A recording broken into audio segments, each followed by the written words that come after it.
The final set of letters in the letter families is the zigzag monster family, and I'm going to be showing you the capital letters. There's only 4 in this family. The first one is the letter Z. Start at the top, go across, slope, and then go back across. And you see how I've left a gap between the top and the top line, and I've run it parallel with the top line, and this base line, I've run this line along the baseline. So I'll show you again. Go across, slope down, and go across. The second letter in this family is the letter V. I slope down and then I slope back up. So slope down and slope back up. And the next letter is the letter W. Start at the top, I slope down, I slope back up, slope down, and slope back up. So I'll show you that one more time. Slope down, I slope back up, I slope down, and I slope back up. You could, if you want, you can make this center point slightly shorter. And you notice how these are nice sharp letters. They're not rounded letters. So you can do the W like that if you prefer. But it doesn't look so much like a capital.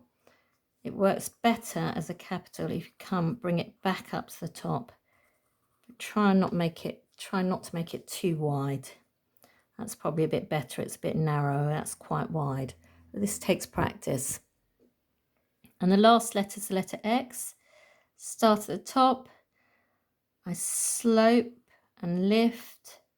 Start back at the top and I slope across. Just show you that one more time. And if you notice this letter family, they're all sharp letters. There's nothing rounded. And they're all sitting like all my letters. They're sitting on the baseline. So that's the 4 letter families in capital letters. And I've lent them all slightly forward because I'm a right-hander and they read better like that. And also when you come to writing whole words, you want to make sure that your capitals are leaning slightly forward. So if I show you with like the letter B, if I write the word baby, you want all your writing to lean slightly forward. I've probably made that a little bit too tall. Let's try that again. Baby. That's better. Make these letters nice and round. I just made that those lowercase letters a little bit small in comparison to the capitals. That looks a bit better. But can you see how I've gone nice and tight? I haven't done a big gap there. You got to mind the gap. That's a really common mistake, to leave a big space between the capital letter and your next letter. You want your letters not touching and they don't join up, but you want them quite close. So if we look at the word capitals, so you do your curve,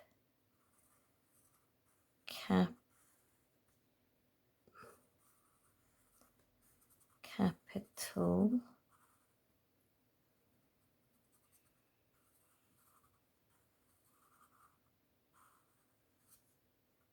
capital letters.